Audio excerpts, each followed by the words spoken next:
Alright, this video should help with some questions from section 3.4, mostly focused on how to use the second derivative. So the second derivative can be used to find intervals of concavity and points of inflection. You also can get your critical numbers from the first derivative, substitute them into the second derivative, and use that as a test for extrema as well. Some people requested number 61. Mr. Lakin already made a video about this one. So basically what's happening here is you have three pieces of information that will allow you to talk about the function f prime and f double prime. From there then you will have enough equations that you can solve for all three of the constants a, b, c, and d. So if you need that one, go back and look at a previous video. For number 50, so a think about it question. So S represents the weekly sales of a product. What can be said of S prime and S double prime for each of the following statements? So the first thing is S represents the weekly sales. So this is total sales.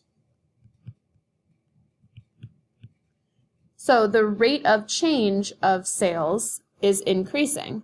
Well, rate of change should be talking about S prime.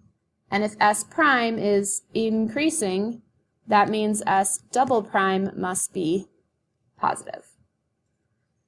Next one then, the rate of change of sales. So again, S prime is constant. Well, that means that S double prime is 0. Sales are steady.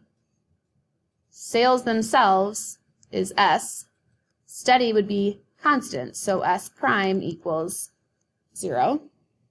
Sales, S, are declining, so S prime is less than 0, but at a slower rate.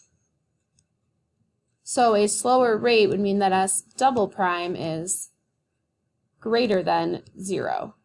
Because what's happening is that our sales are declining, but at a slower rate. So if this is representing our sales, they are declining because S prime is negative, but at a slower rate because this negative is not as much as this negative, which is not as much as this negative. Last one then, sales have bottomed out. Sales have bottomed out, which means that S prime is equal to 0. But now they're starting to rise. So S prime is going to start turning positive, which means that S double prime is also positive. So sales have bottomed out, and now they are starting to rise. Okay, so it's all in those words, identifying what is the function you're talking about. So for instance, in A and B, we're talking about the rate of change, so we're starting with S prime. Whereas C, D, and E, we're talking about sales themselves, so we're starting with S. All right, sketch a graph of a function having the following characteristics. So this one, you're basically just putting together a piece of a puzzle. So f of 0 is equal to f of 2. I don't think I need this whole coordinate grid, but that's okay, which are all equal to 0. So this part right here, in goes 0, out comes 0, in goes 2, out comes 0. The next part says that f prime is positive, which means that f is increasing for x is less than 1. Then it tells me f prime of 1 is equal to 0, which means this is a critical number. Next thing then, f prime is less than 0 for x is greater than 1, which means that f, the thing I'm trying to draw, is decreasing when x is greater than 1. And then this last one, f double prime being less than 0, means that f is concave down. So I need a graph that is concave down but increasing until 1. There we go.